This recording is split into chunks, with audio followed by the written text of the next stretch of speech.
जय श्री राम, जय श्री राम।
पुत्र मारुति, मेरी रक्षा करो पुत्र।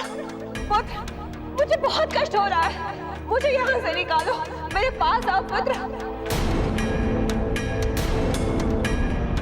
मुझे यहाँ से निकालो पुत्र, मुझे बहुत कष्ट हो रहा है पुत्र, मेरे पास आओ।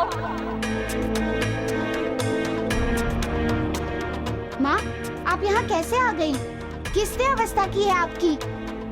बताइए माँ, बताइए। अब आप चिंता मत कीजिए माँ, मैं यहाँ आ गया हूँ। आप उस दुष्ट का नाम बताइए माँ, आपकी सौगंध खाकर कहता हूँ मैं उसे जीवित नहीं छोड़ूंगा। कौन था माँ, वो कौन था? पुत्र, एक राक्षस मुझे यहाँ उठा कर ले आया है। राक्षस? हाँ पुत्र, एक भयंकर राक्षस जो उठाकर मुझे यहाँ ले आया। मुझे यहाँ बहुत पीड़ा हो रही है पुत्र, मेरी रक्षा करो।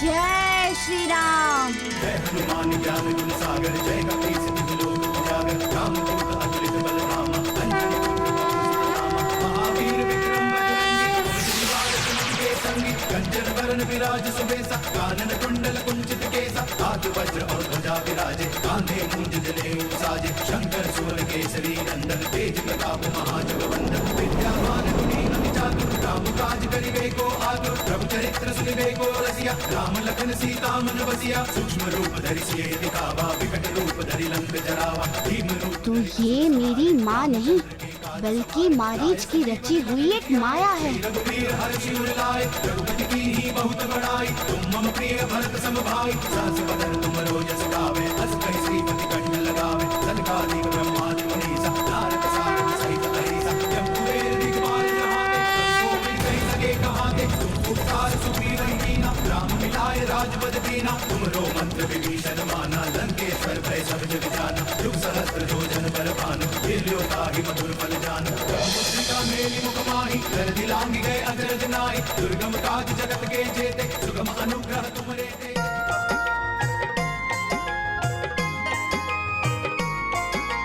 नाम हनुमान बलवान बाल भगवान, महिमा अनंत जाको सृष्टि गुण गायो है। महाशक्ति दिव्य शक्ति ऐसो महावीर शक्ति, देखी देखी वैरिणी को अंतर कपायो है। अंजनी को लाल लाल लाल गाल, क्रोधवंत को न समझ पावे भ्रुकुटी चढ़ायो है। बाल हनुमान महाकाल भगवान धाय, वैरिणी के अंत है तू गदा को उठायो है। वैरिणी के अंत है तू गदा को उठायो है। वैरिणी के अंत है तू गदा को उठायो है। बली जय बजरंग बली, जय बजरंग बली, जय बजरंग बली। मुझे ऋषि मातंग ने भेजा है आपको ले जाने के लिए। सत्य? सत्य, उनके कहने पर तो मैं यहाँ आया हूँ। आप चलिए मेरे साथ। बली जय बजरंग बली, जय बजरंग बली, जय बजरंग बली, जय बजरंग बली।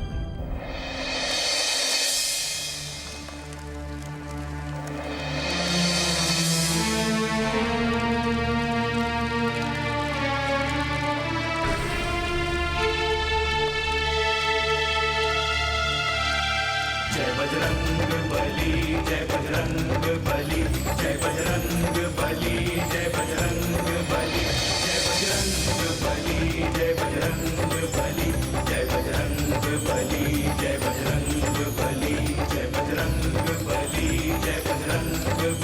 जय बजरंग बली, जय बजरंग बली, जय बजरंग बली, जय बजरंग बली, जय बजरंग बली, जय बजरंग बली, जय बजरंग बली, जय बजरंग बली, जय बजरंग बली। आपने मेरी पुत्री को मेरे पास लाकर मुझ पर बहुत बड़ा उपकार किया है।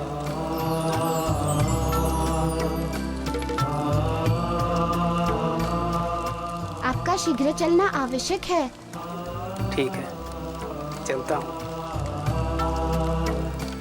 बस तनिक देर रुकिए। क्या हुआ?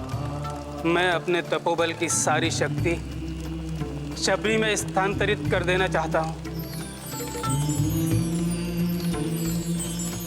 जो इसके लिए सुरक्षा कवच कार्य करेगी।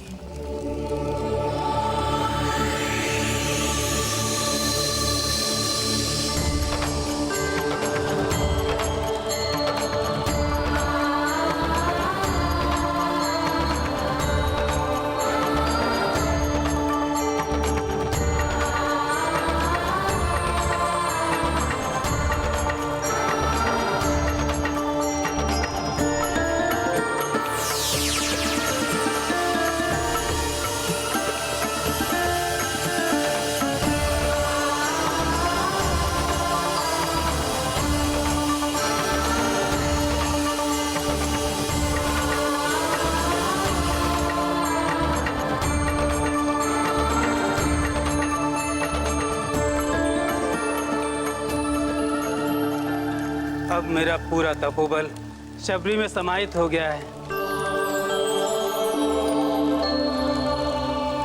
बस मेरे लिए एक कार्य और कर दो। आदेश करें। मेरे आश्रम लौटकर आने तक इसे किसी सुरक्षित स्थान पर छोड़ दो। आइए, तुरंत चलिए ऋषिवर।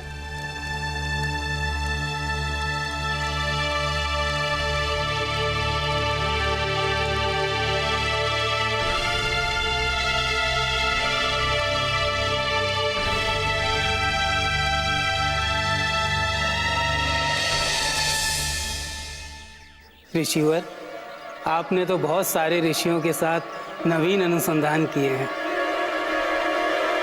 क्या आपको पता है इतने सारे ऋषियों में से कौन ऋषि रावण के वध के अस्त्र तैयार कर रहा है? जी हाँ, बिल्कुल पता है।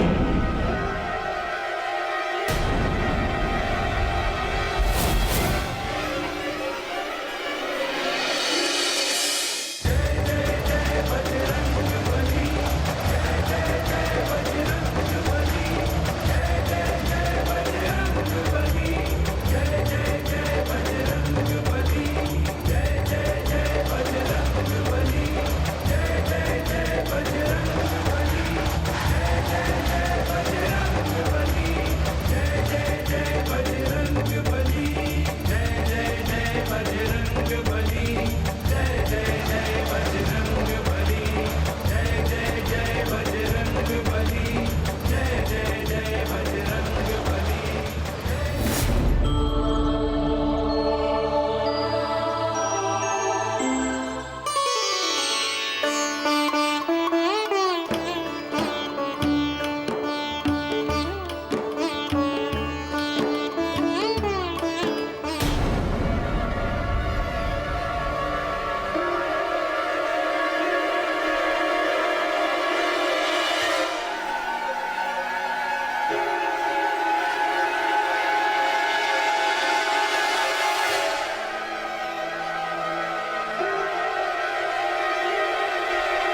एक साथ दो ऋषि मतंग? बड़ा आश्चर्य की बात है कि एक साथ दो ऋषि मतंग।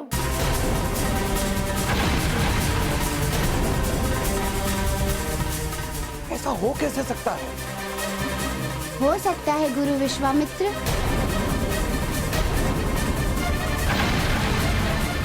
छल और चक्रव्यूह से कुछ भी हो सकता है। पर यह कैसे पता चले कि असली कौन है और छद्मवेशी कौन है?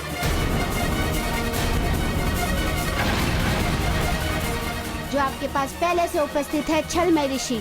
असली ऋषि मतंग वो हैं जिन्हें मैं साथ लेकर आया हूँ। आप इस छलमय ऋषि को आदेश दें कि अपने असली रूप में आए। मिथ्या लांछन लगा रहे हो। अरे छली और छद्मिन मैं नहीं, वो है जो तुम्हारे साथ आया है। और इतना ही नहीं गुरु विश्वामित्र, ये वानर बालक भी मायावी है। ये दोनों यहाँ उत्सव में विधिन उपस्थित करने के लिए आए हैं। इन्हें अविलंब महाराज दशरथ के समक्ष उपस्थित कीजिए।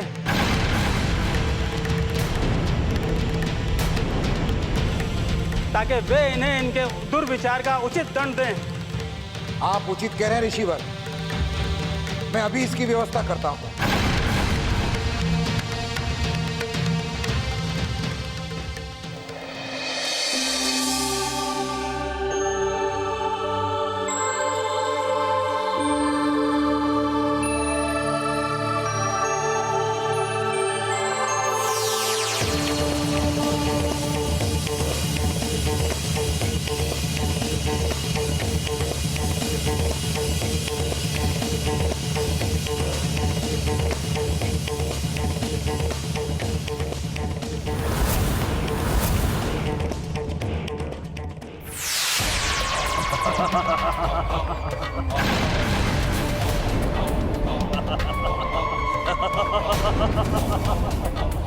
मारीच, तुमने मतंग ऋषि का रूप धरकर घोर अपराध किया है। तुम्हें इसका दंड मिलेगा। विश्वामित्र, तुम मुझे क्या दंड दोगे? दंड तो मैं तुम्हें दूंगा, वो भी अभी, इसी समय।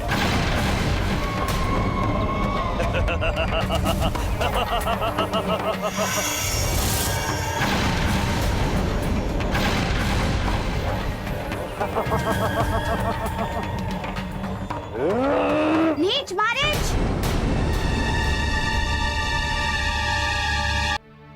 मारीच, ये तुम्हारा कोरा स्वप्न है जो मेरे होते हुए कभी भी पूर्ण नहीं हो सकता।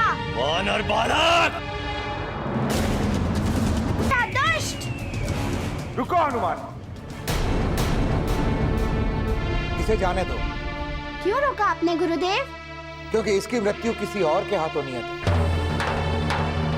और नियति को अपने हाथों में नहीं लेना चाहिए। जो आ गया गुरुदेव। आइए अचेत ऋषि मतंग को चेतना में लाएं।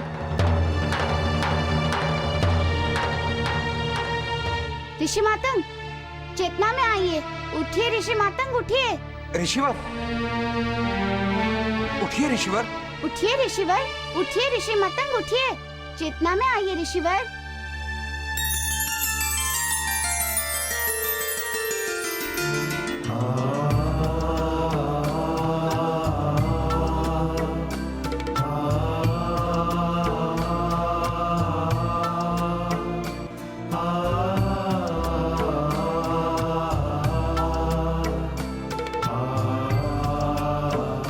क्षमा करें ऋषिवर, पर एक पल के लिए तो मुझे आप पर संदेह हो ही गया था। जब ऐसी प्रतिकूल दुविधाजनक स्थिति उत्पन्न हो जाए तो संदेह स्वाभाविक है।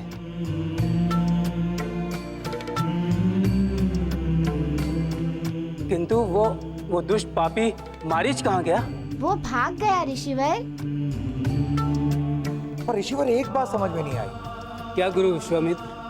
आप मेरी शक्ति के प्रहार से अचेत कैसे हो गए? आपके पास तो तपोबल की असीम शक्ति है।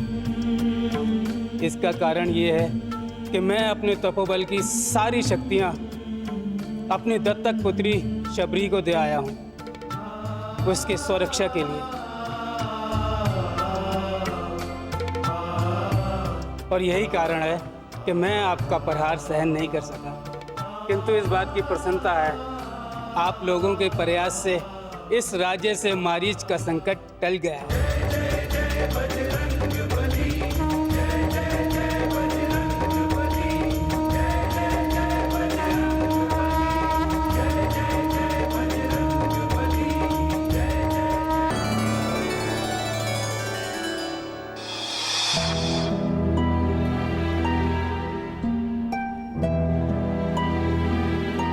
किस चिंता में डूबे हैं गुरु विश्वामित्र? चिंता इस राज्य की सुरक्षा की, अतिथियों की रक्षा की।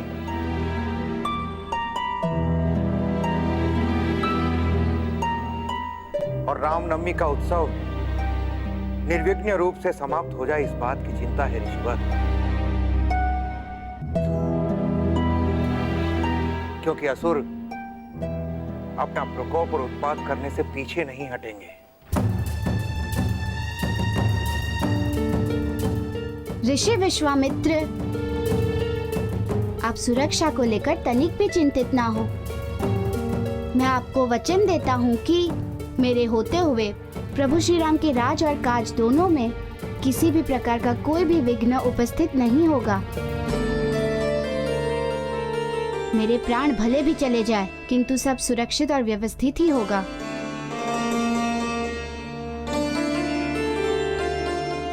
ऋषि वशिष्ठ, यज्ञ की भस्म का क्या होगा? क्यों? आप ये प्रश्न क्यों पूछ रहे हैं? जानकारी के लिए।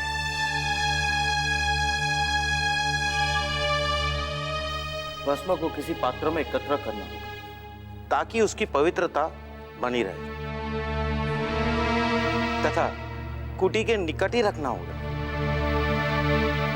हनुमान, आप मेरे साथ आइए।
क्या होगा भ्राताश्री?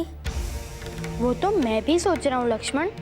जिस घटना के हम लोग प्रत्यक्षदर्शी हैं कि भ्राता भरत को चील उठाकर ले गया है,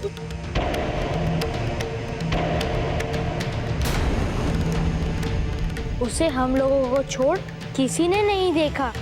जब हम इस बात को हमारे पिताश्री से कहेंगे कि भ्राता भरत को एक चील उठाकर ले गया है, तो वो कैसे विश्वास करेंगे? ये सत्य है भ्राताश्री। किस विधि से मैं पिताश्री से कहूँगा, मैं यही सोच रहा हूँ।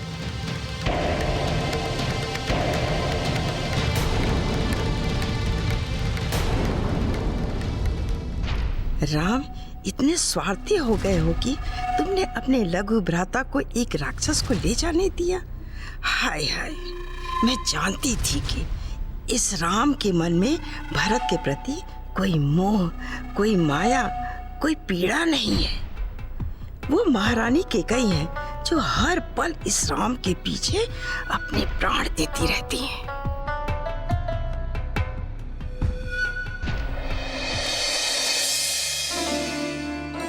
भ्राताश्री, आप मुस्कुरा रहे? सुना आपने मंत्रा काकी ने क्या कहा? भ्राता लक्ष्मण, बिच्छू का स्वभाव डंस मारना और मनुष्य का स्वभाव उसे क्षमा करना। नहीं भ्राताश्री, उनकी बातें क्षमा योग्य नहीं थी। नहीं लक्ष्मण, वो हमसे ज्येष्ठ है। ज्येष्ठ पर कभी क्रोधित नहीं होते, अब संस्कार माना जाता है। और जो सबसे महत्वपूर्ण बात है कि ये होना आवश्यक था। क्या भ्राता भरत को चील का उठाकर ले जाना अथवा मंत्रा काकी की आपके विरुद्ध कही जाने वाली बातें? दोनों ही। क्यों भ्राताश्री? क्योंकि तभी हमारे मित्र के लिए मार्ग प्रशस्त होगा। अभी तक जिस बंधन में वो जी रहे हैं वो बंधन खुलेगा। मेरे राम, मेरे राम।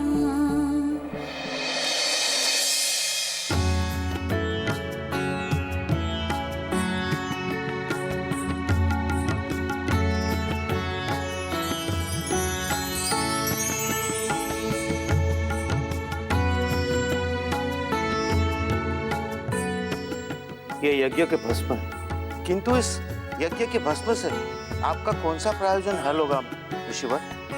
ऋषिवर, इस पवित्र भस्म का उपयोग हम असुरों के प्रकोप को रोकने के लिए करेंगे।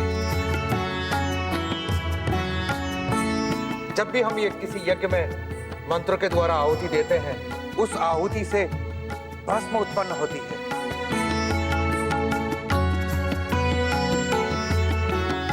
मंत्रों की शक्ति आहुति के द्वारा जो भस्म होती है उसमें समाहित हो जाती है। अब वो मंत्र जितने शक्तिशाली हैं, उतनी ही शक्तिशाली वो भस्म भी हो जाती है, जो वास्तव में एक रक्षा कवच के रूप में कार्य करती है।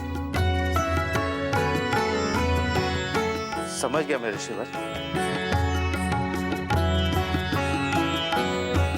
अब हम ऋषिवर इन भस्मों को एकत्र करने के लिए अब हम मंत्रों का उपयोग करेंगे। ऋषिवर, आप मंत्रोच्चार आरंभ करें।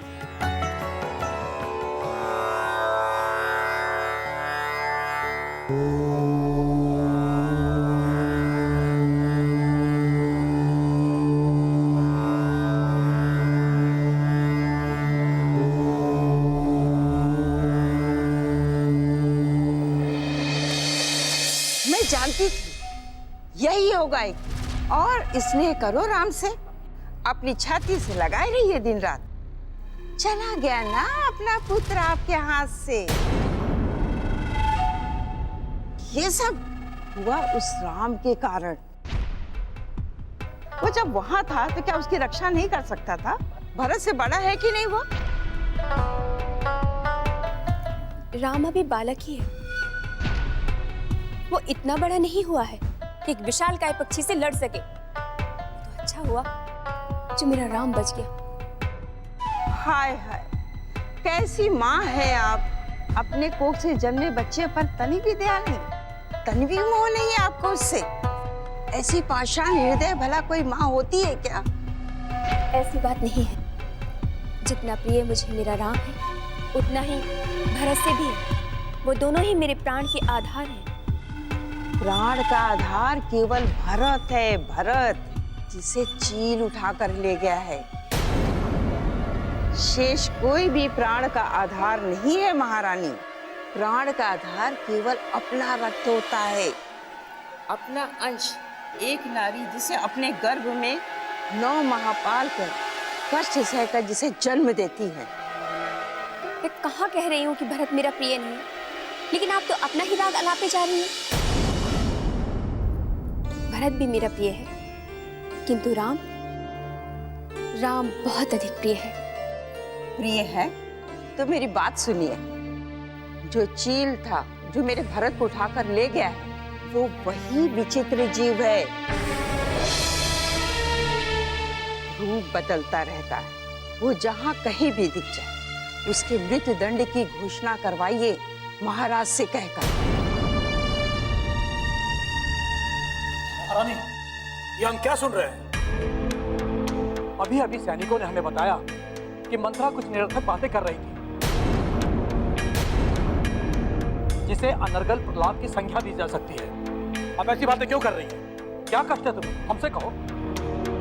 कष्ट ये है कि आपके राम के आंखों के सामने मेरे भरत को चील उठा करके ले गया और उसने कुछ भी नहीं किया, ना रक्षा की, ना शोर किया।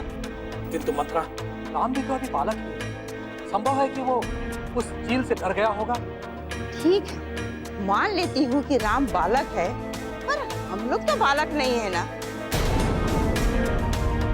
तो मेरे भरत को कहीं से भी कैसे भी उस चील के पंजे से वापस मंगवाई तथा उस विचित्र जीव को जो भरत को उठाकर ले गया है, उसे मृत्यु दंड का आदेश दीजिए।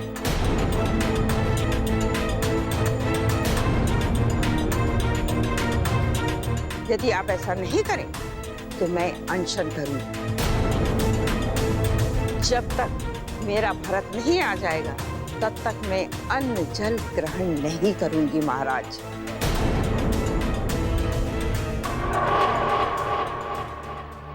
मंत्रा, ऐसा संकल्प मत लो। हम तुम्हारे मनोभाव को समझ सकते हैं। तुम बिल्कुल चिंता मत करो। हम अभी अपने सैनिकों को आदेश देते हैं और ये आदेश पारित करते हैं कि जहां भी वो जीव दिखे उसे जीवित न छोड़ा जाए, उसका वध कर दिया जाए।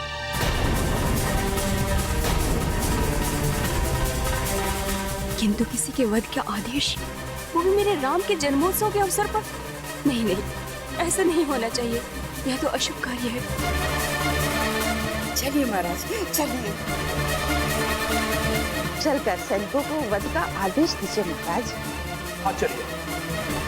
महारानी, अब तनिक भी चिंतित ना हो। हमारे सैनिक भरत को शीघ्र अतिशीघ्र ढूंढकर अवश्य चलाएं।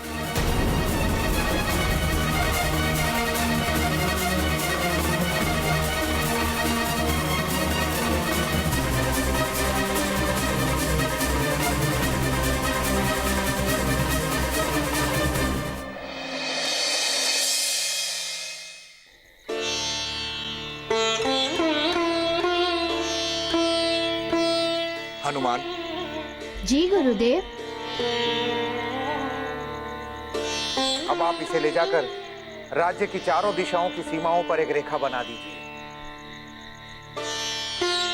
इससे एक ऐसी पवित्र रेखा का निर्माण होगा जो वास्तव में राज्य में रक्षा कवच के रूप में कार्य करेगी, जिससे राज्य की सीमा में कोई भी असुर या दुरात्मा प्रवेश नहीं कर पाएगी।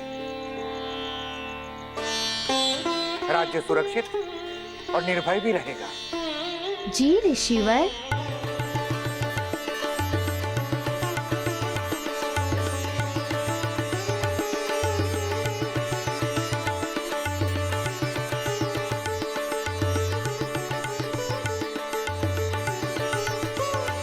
आज्ञा दे ऋषिवर।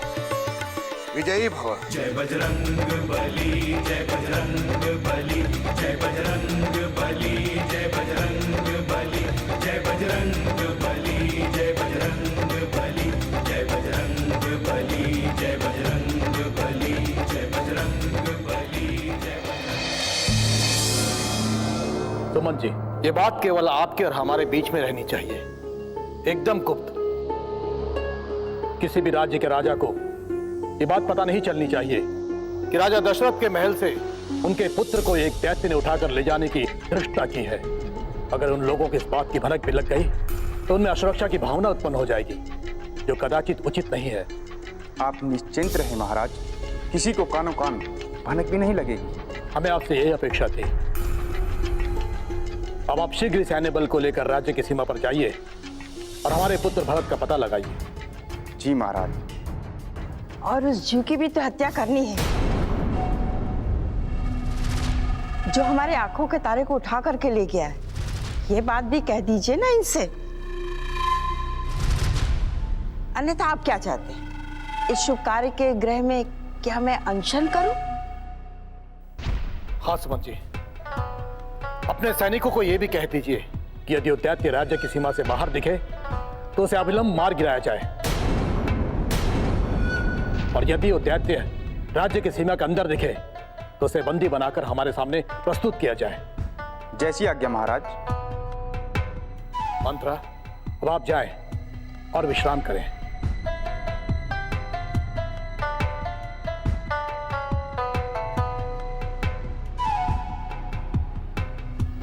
क्षमा करें महाराज, मेरे मन में एक जिज्ञासा है।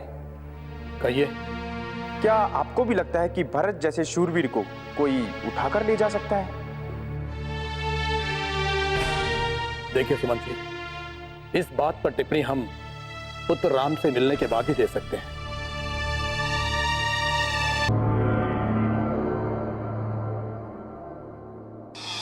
प्रभु के श्री चरणों में हनुमान का प्रणाम अर्पित है। कहो, सब कुशल तो है ना? जिसके साथ प्रभु हो वो भला कुशल कैसे नहीं होगा? आपके आशीर्वाद से मैंने शबरी को मुक्त करा दिया है और उन्हें सुरक्षित स्थान पर भी पहुंचा दिया है प्रभु। मैं जानता हूँ कि हनुमान कोई कार्य अधूरा नहीं छोड़ते।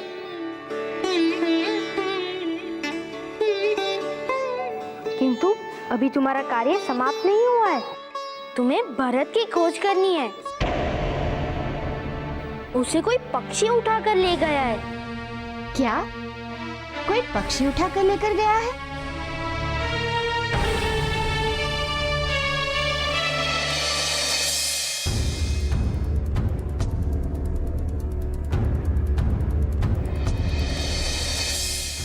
चिंतित हो हनुमान? श्री राम भरत मेरा अनुज है, उसे कुछ नहीं होगा।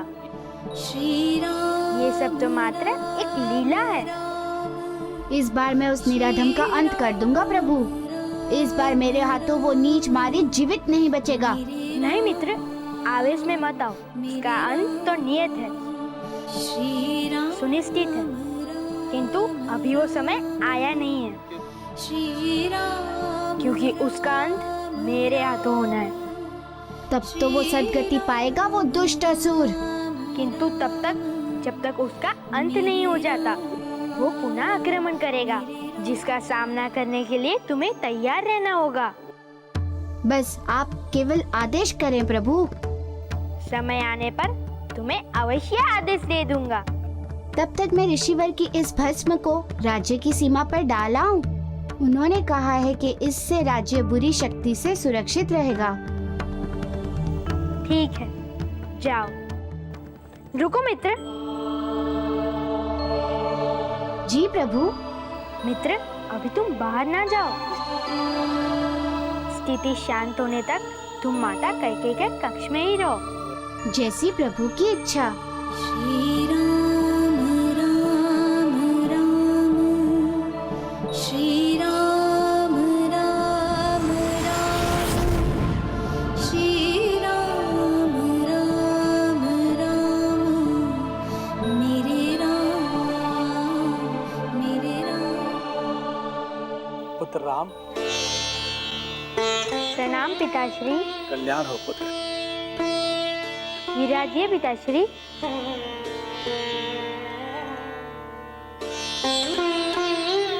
पुत्र राम, क्या तुम्हें ज्ञात है कि तुम्हारे अनुज भरत को कोई विचित्र जीव उठा कर ले गया है? जी पिताश्री, ये घटना हमारी आंखों के सामने घटी है।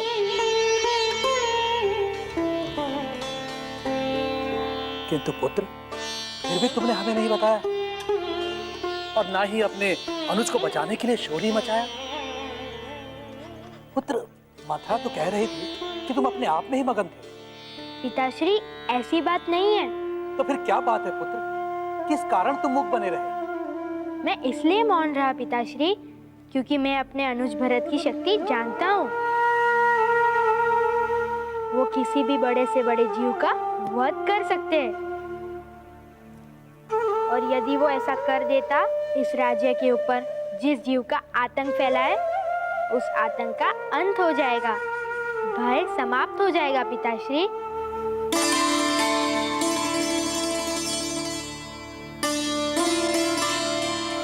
पुत्र राम, हमें गर्व है तुम पर पुत्र। अपना ध्यान रखना। जी पिताश्री। आप मेरी चिंता न करें और मेरे साथ साथ भरत अनुज की भी चिंता न करें। वो जहाँ कहीं भी होंगे शीघ्र लौट आएंगे।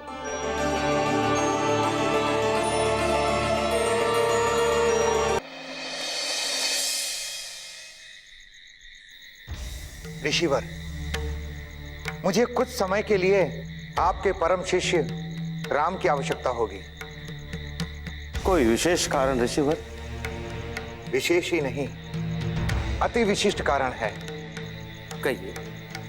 देखिए, जिस अस्त्र का मैं निर्माण कर रहा हूं, उस अस्त्र को चलाने की शक्ति श्री राम के अतिरिक्त और किसी के पास नहीं। गुरुवर, जिस दिन आपका अस्त्र का निर्माण कार्य पूर्ण हो जाए तो उस दिन मुझे बता दीजिए, राम आपकी सेवा में उपस्थित हो जाए।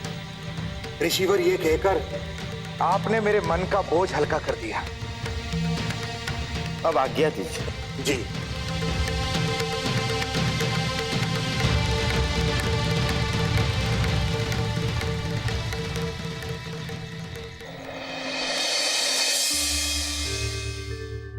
जय बजरंग बली, जय बजरंग बली, जय बजरंग बली, जय बजरंग बली, जय बजरंग बली, जय बजरंग बली, जय बजरंग बली, जय बजरंग बली।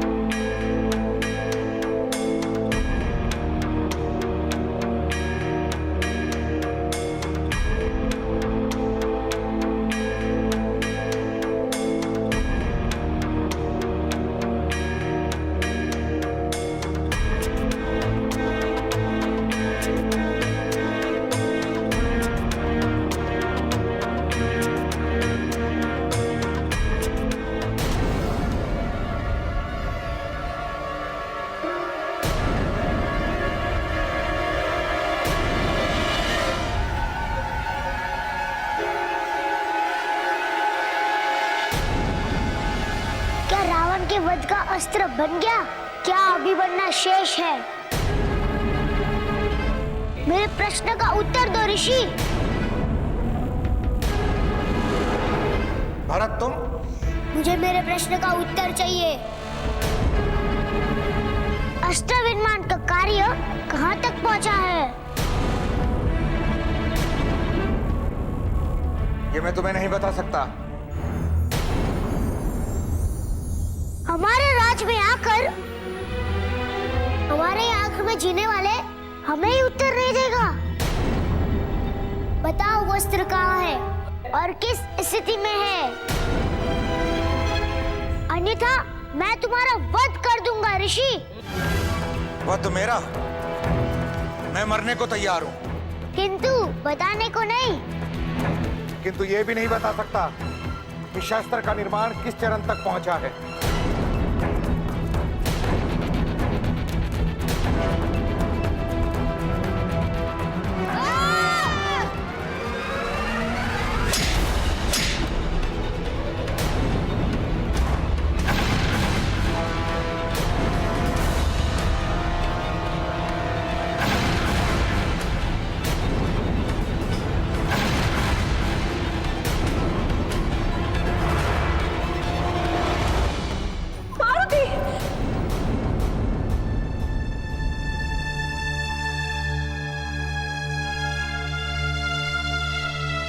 मारुति, पुत्र,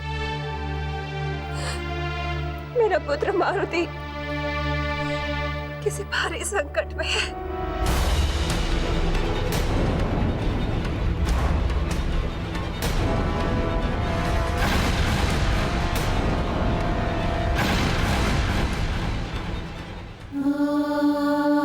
यदि ऐसा ना होता तो नहीं तो मुझे ये स्वप्न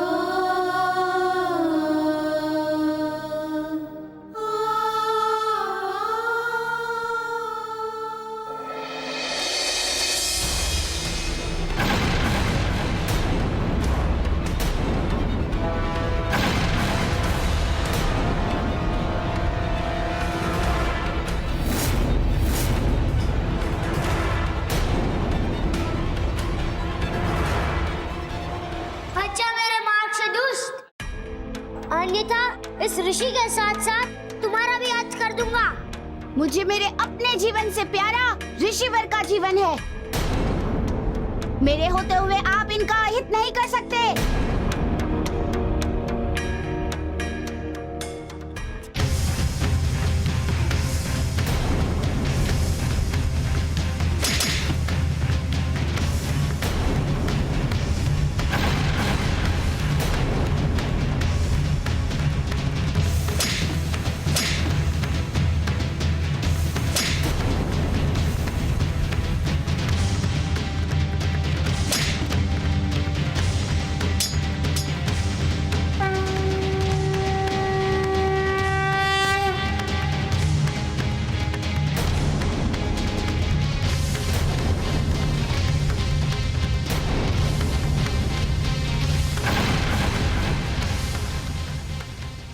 आज ये हमारी पकड़ में आया है।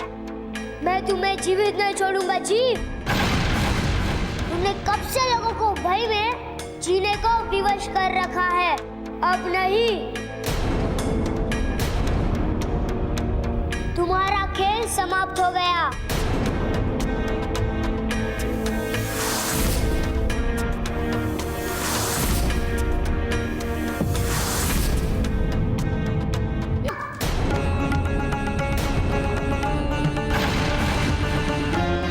कोई यहाँ पर मुझे इस मायावीर से बचाने वाला कोई है यहाँ?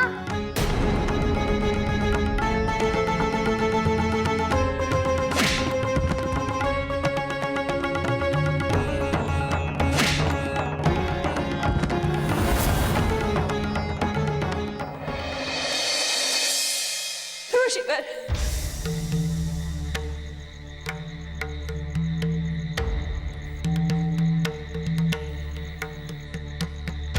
क्या बात है अंजना? मध्य रात्रि में मेरे आश्रम में आकर इस तरह विलाप करने का कारण क्या है? ऋषिवर, मैंने बहुत भयानक स्वप्न देखा। मेरा पुत्र मारुति किसी भारी संकट में है। ऋषिवर, आप अपनी द्रव्य दृष्टि से देखकर बताइए, मेरा पुत्र मारुति सुकुशल तो है ना? अंजना, पहले अपने आप को स्थिर करो और धैर्य रखो।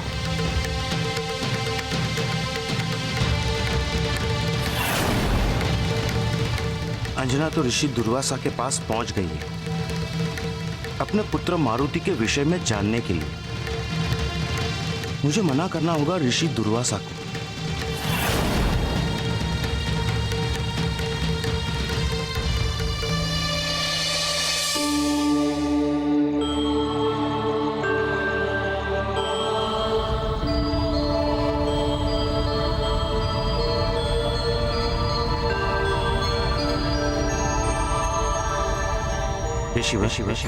क्षमा क्षमा मैं जानता हूं कि आप अपनी दिव्य दृष्टि से सब कुछ देख रहे हैं, किंतु मेरी आपसे प्रार्थना है कि आप सब कुछ देखते हुए भी कुछ न देखें और अंजना को अभी मारुति के विषय में कुछ भी न बताएं। समय आने पर बाद में सब कुछ बता दिया जाएगा।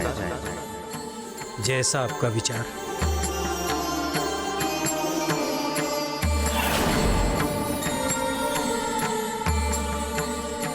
ऋषिवर, कुछ तो बताइए ना, आप मौन क्यों है ऋषिवर?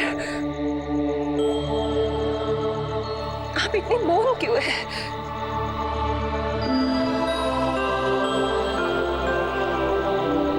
अंजना, तुम्हारा पुत्र सुरक्षित है।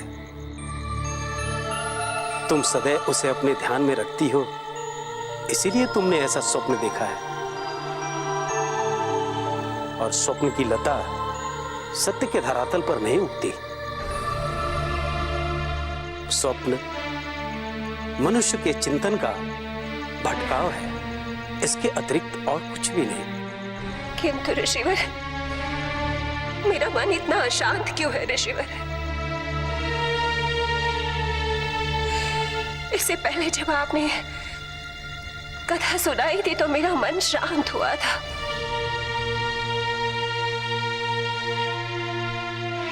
किंतु इस बार ऐसा नहीं है। मेरा मन बहुत व्याकुल हो रहा है, बहुत अशांत है। अंजना, दुस्वप्न का स्वभाव होता है मनुष्य को अशांत करना। तुम जाओ, जाकर विश्राम करो। तुम्हारा पुत्र सकुशल है और कुशल ही रहेगा। मारुति सुरक्षित भी है और आनंद पूर्वक राम के साथ खेल रहा है।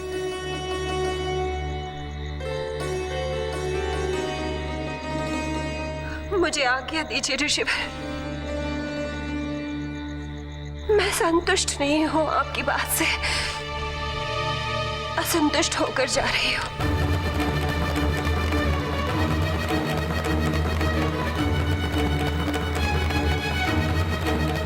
असंतुष्ट होकर जा रही हूं।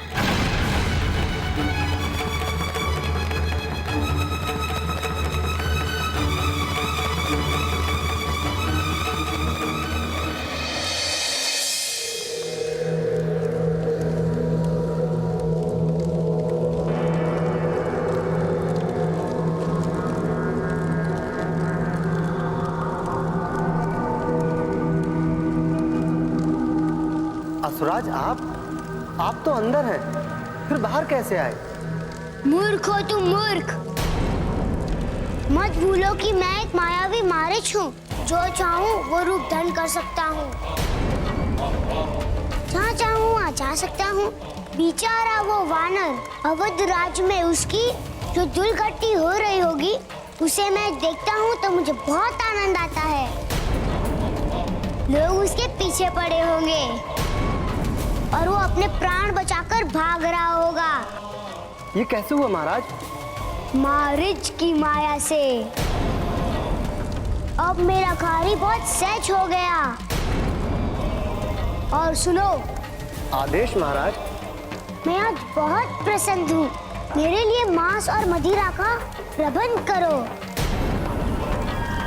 कल मैं भरत के रूप में अवध जाऊंगा।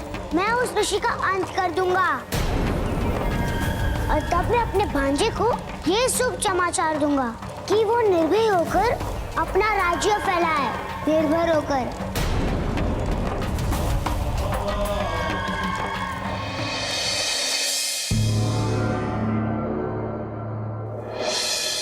मित्र, मैं बहुत लज्जित हूँ कि मेरे कारण तुम्हें ये कष्ट उठाना पड़ा।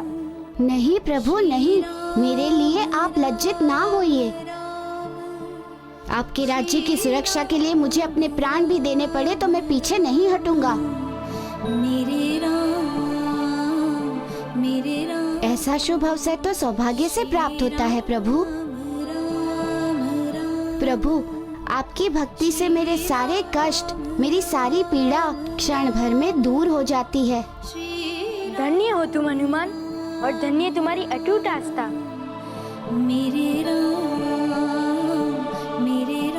संसार में तुमसे बड़ा ना कोई भक्त हुआ और ना होगा। भक्ति जगाने वाले भी तो आप हैं प्रभु। संसार में तुमसे बड़ा ना कोई भक्त हुआ और ना होगा। भक्ति जगाने वाले भी तो आप हैं प्रभु। ये तो आपकी महानता है कि आपने मुझ जैसे तुच्छ वानर को अपना प्रिय समझा, अपने चरणों में स्थान दिया प्रभु। अन्यथा मैं कहाँ भक्ति रस में डूब पाता। हनुमान, महान दान देने वाला नहीं, दान लेने वाला होता है कि वो दान देने वाले के दान को अपने में समा लेता है। ये तो महानता है तुम्हारी, जो तुम मेरे अंदर से भक्ति भाव की धारा को मोड़कर अपनी ओर लेकर चले गए। क्षमा करें भ्राताश्री, आपकी बातों में आप लोग भरत भैया को भूल गए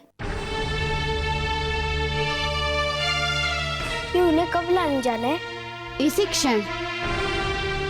प्रभु, आज्ञा दीजिए कि मैं उन्हें जाकर ला सकूं।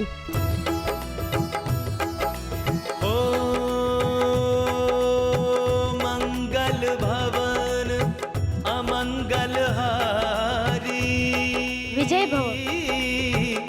द्रबहु सुदशरथ अजिर बिहारी। राम सिया राम, सिया राम, जय जय राम। राम सिया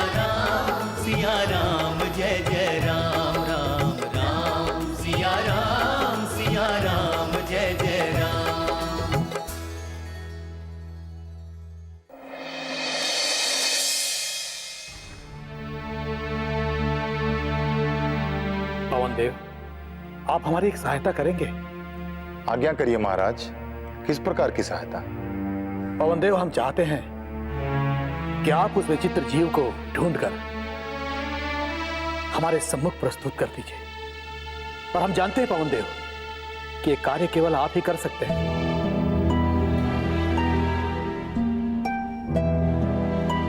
क्या हुआ पवनदेव, आप मौन क्यों हो गए? क्या आपको हमारा आग्रह स्वीकार्य नहीं? नहीं महाराज, आप जैसा कहते हैं वैसा ही होगा।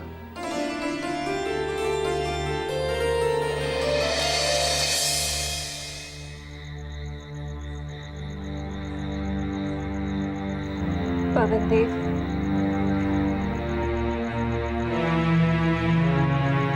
मेरा पुत्र मारुति कैसा है, किस स्थिति में है? मैंने आप ही के भरोसे उसे वहां भेजा था, पर आज मेरा मन बहुत व्याकुल है। किसी अनिष्ट आशंका के कारण मेरा मन कांप रहा है। पवनदेव, मेरा पुत्र मारुति सकुशल तो है ना? बताइए पवनदेव, मेरा पुत्र मारुति सकुशल तो है ना?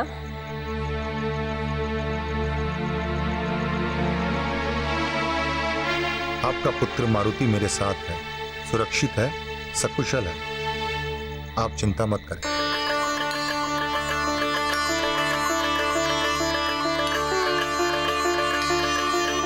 धीरज धरने और ममता को मनाने का मैंने बहुत प्रयत्न किए पवनदेव, पर मेरा मन माना है। ऐसा नहीं हो सकता पवनदेव कि मेरा पुत्र मारुति रामनवमी से पहले सिर्फ एक दिन के लिए मेरे पास आ जाए, ताकि मैं उसे अपनी आंखों से देखकर संतुष्ट हो जाऊं।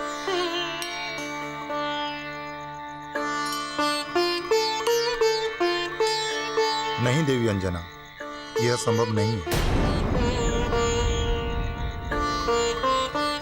ऐसा करना राज्य का अपमान होगा, महाराज दशरथ का अपमान होगा।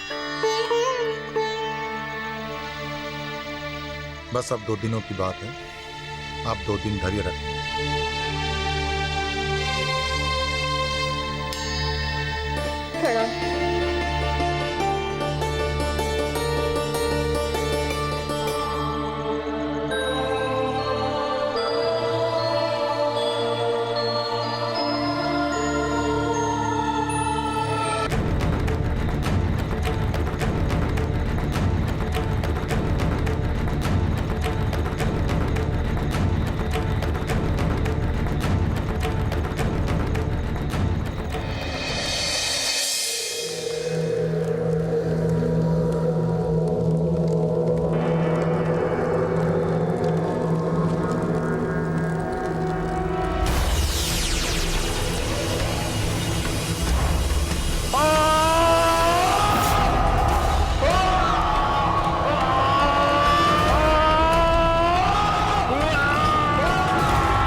उस दुष्ट बालक का इतना दुस्साहस कि मेरा मायावी मारीच का उपास उड़ाएगा।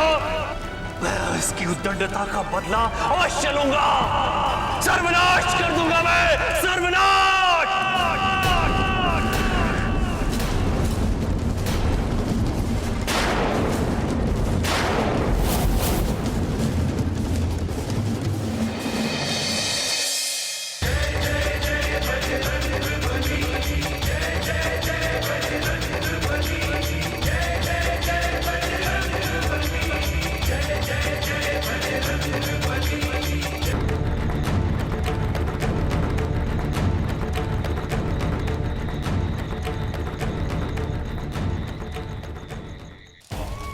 उस दुष्ट बालक का इतना दुस्साहस कि मेरा मायावी मारीच का उपास उड़ाएगा। मैं इसकी उद्दंडता का बदला अवश्य लूंगा। सर्वनाश कर दूंगा मैं, सर्वनाश।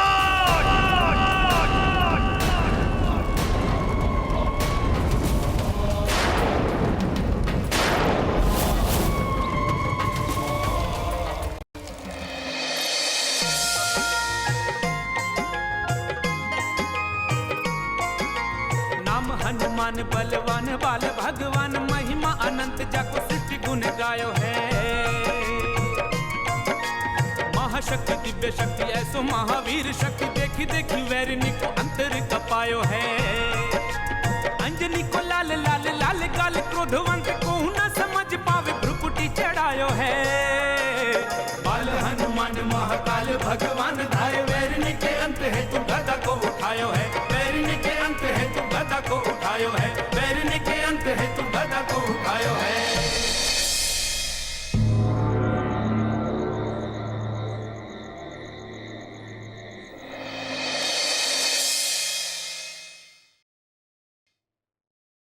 राजकुमार भरत पधार रहे हैं।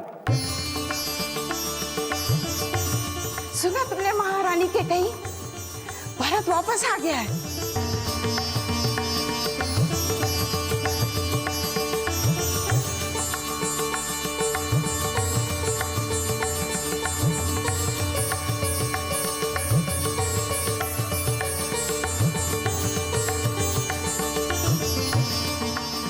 मेरे लाल मेरे अंक से लग जा मेरे लाल। मैं जानती थी मेरा बहादुर है मेरा लाल। किसी की सहायता नहीं लेगा, सभी दुष्टों का दमन कर देगा। तुझे कोई चोट वोट तो नहीं आई?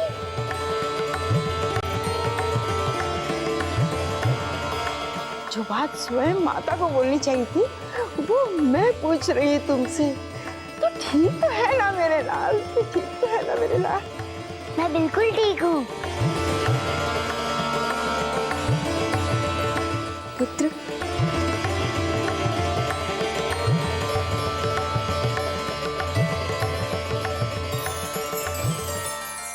कैसा है तू? तुझे कुछ हुआ तो नहीं?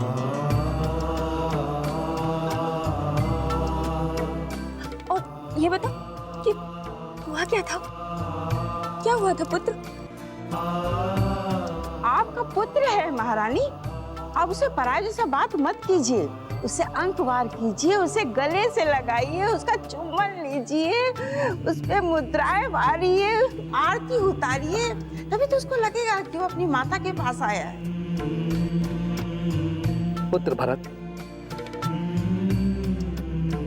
तुम हमें पूरा वृत्तांत विस्तार से सुनाओ पुत्र।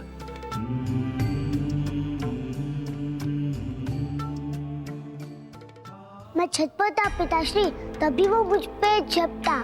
उस समय मैंने उसका कोई विरोध नहीं किया। वो मुझे निरीह समझकर उल्टा रहा और मैं एक घने वन में उतरा पिताश्री।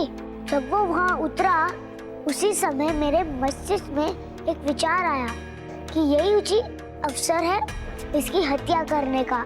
बस मैंने बाण निकाला और उसका सर काट डाला पिताश्री और वहाँ से लौट आया क्योंकि मेरा काम पूर्ण हो गया था पिताश्री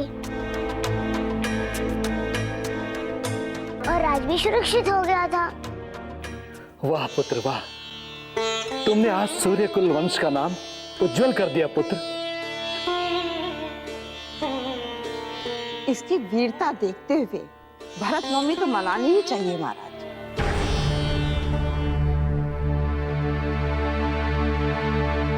क्यों, सही कह रही हूँ ना मैं महाराज? हाँ, कुछ नूतन नहीं होगा। जैसा होता आया है वैसा ही होगा। हाँ हाँ वही होगा, परंतु कुछ परिवर्तन के साथ। परिवर्तन? कैसा परिवर्तन? महारानी, इस बार केवल रामनवमी नहीं मनाया जाएगा, अपितु भरत रामनवमी का उत्सव मनाया जाएगा।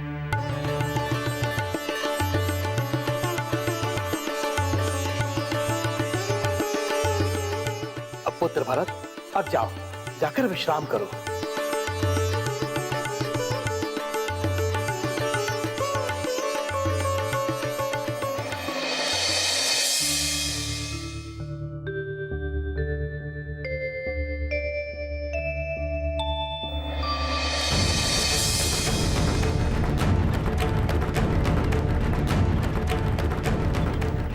रुक जाओ मारुति।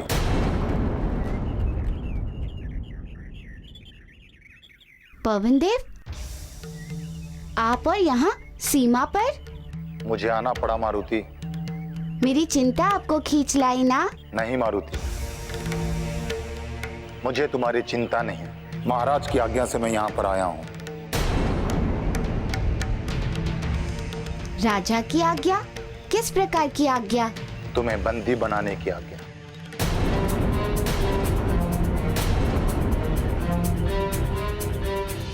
मुझे और बंदी? हाँ मारुति, तुम्हें बंदी। मैं विवश हूं।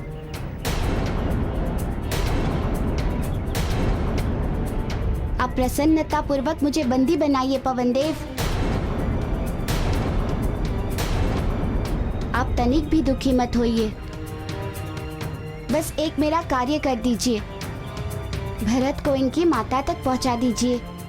हाँ, पहुंचा दिया जाएगा। सैनिक, बंदी बना लो।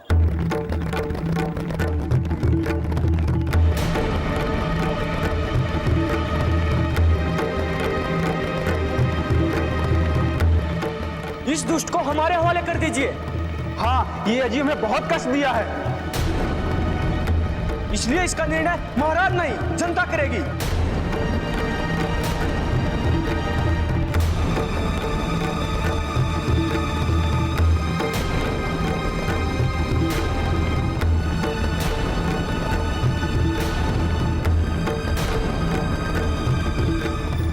इस दुष्ट पापी को जीवित नहीं छोड़ना है आज।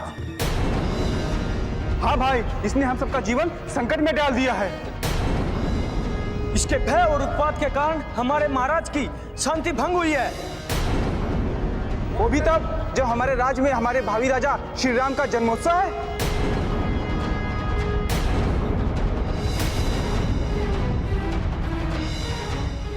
ऐसे शुभ अवसर पर विघ्न उत्पन्न करने वाले को मार देने के अतिरिक्त कोई विकल्प नहीं है।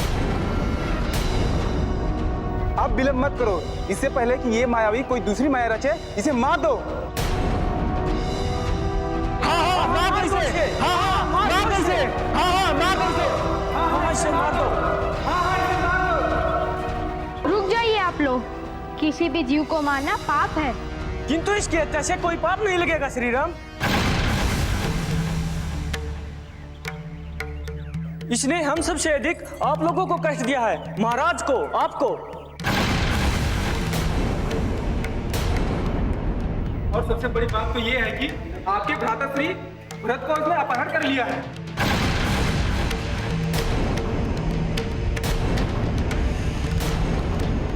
और इसलिए इसे हम जीवित नहीं छोड़ेंगे।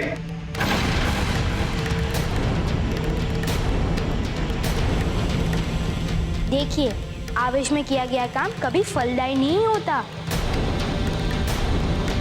मेरी आपसे विनती है कि आप इस निर्णय को कार्य रूप देने में शीघ्रता न करें।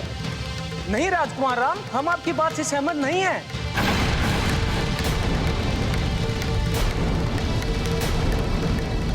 हमारे बीच में मत आइए आप।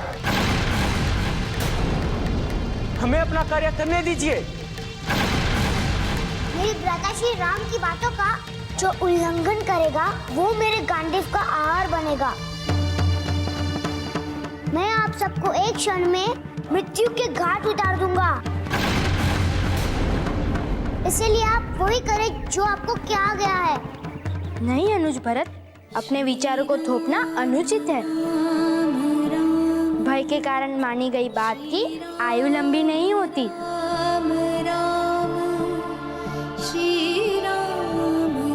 वो मानना स्थायी नहीं होता। किंतु भ्राताश्री।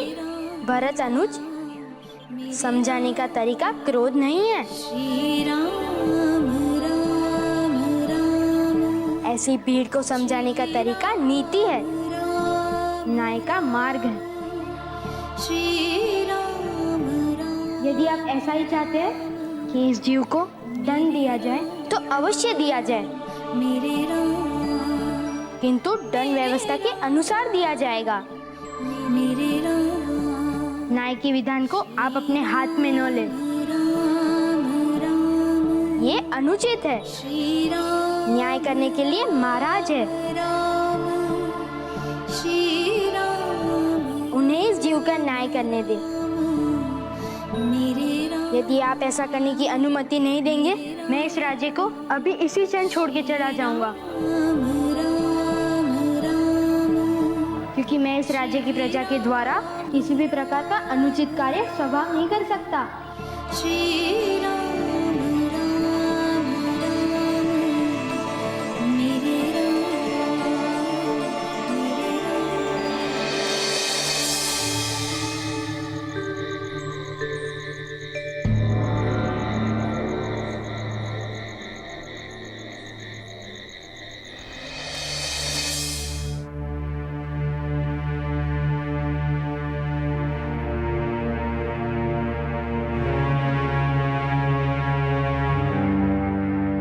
पिताश्री, ये कोई विचित्र जीव नहीं है।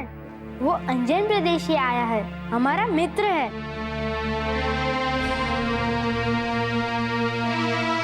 इस राज्य का शुभ चिंतक है, शत्रु नहीं।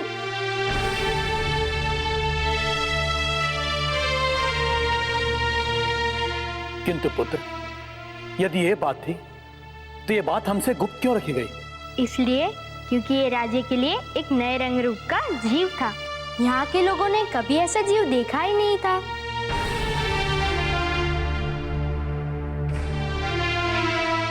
यदि वे अचानक सबके सामने आ जाते तो लोग भयभीत हो जाते। ये बहुत ही प्यारा है, इसलिए आप उसे दंड देने का विचार त्याग कर दीजिए। पुत्र राम, इस जीव के विषय में तुम इतना कैसे जानते हो? क्योंकि वे हमारे मित्र हैं पिताश्री।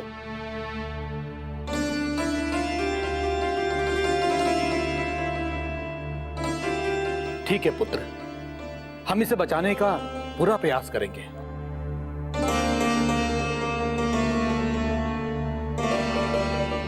महाराज, उस जीव का न्याय कीजिए।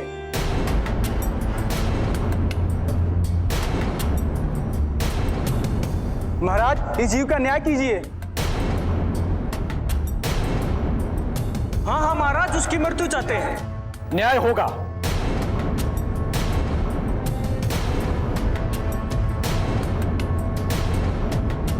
उस जीव का न्याय होगा और अवश्य होगा।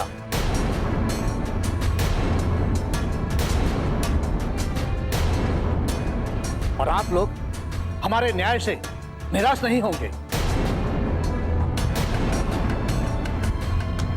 किंतु ये न्याय आज नहीं होगा। तब कब होगा महाराज इसका न्याय? रामनवमी के पश्चात।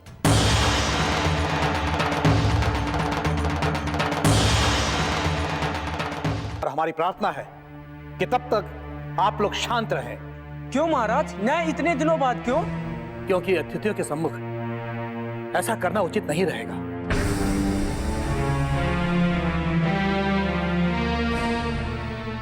इससे उन लोगों के बीच एक बुरा संकेत जाएगा, एक बुरा संदेश जाएगा।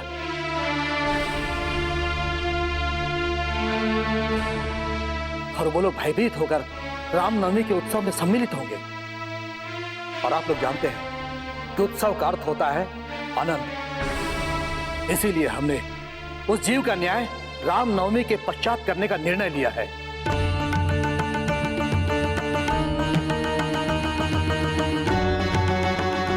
क्योंकि तब तक ये जीव राज्य के बंदी गृह में रहेगा, बंदी बनकर। सैनिक, ले जाओ इस जीव को और डाल दो बंदी गृह में।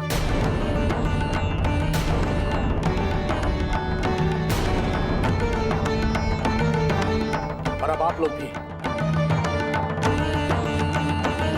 अपने अपने निवास स्थान की ओर प्रस्थान कीजिए।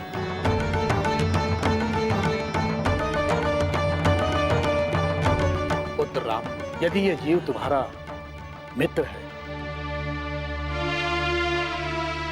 और तुमने इसे आमंत्रित किया है, तो फिर तुमने हमें बताया क्यों नहीं पुत्र? जब तक बताता तब तक स्थितियाँ बहुत विषम और प्रतिकूल हो गई थी, इसलिए नहीं बता सका और हनुमान को स्थिति का सामना करने में लगा दिया।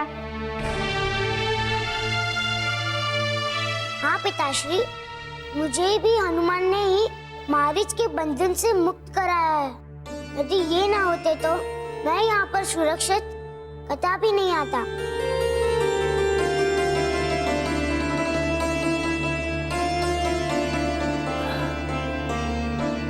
इस संकट हरने वाले जीव के विरुद्ध अब हम मृत्यु दंड का न्याय कैसे देंगे? अब हम संतुलित न्याय कैसे करेंगे?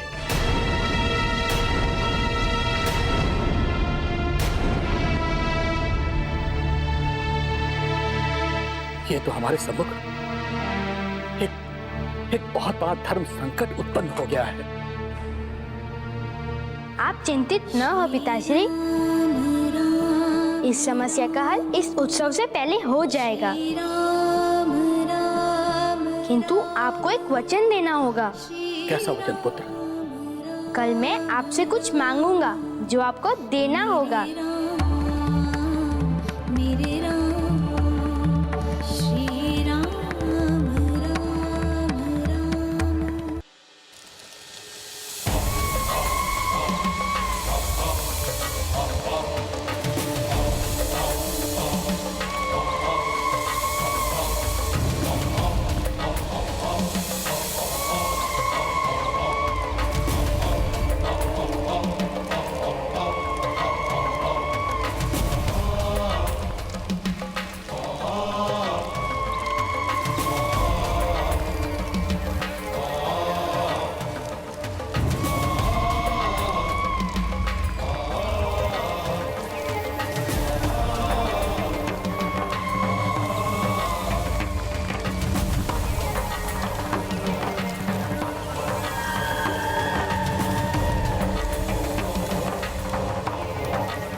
ठीक है पुत्र, मैं तुम्हें वचन देता हूं कि जो भी तुम हमसे मांगोगे हम तुम्हें रास देंगे।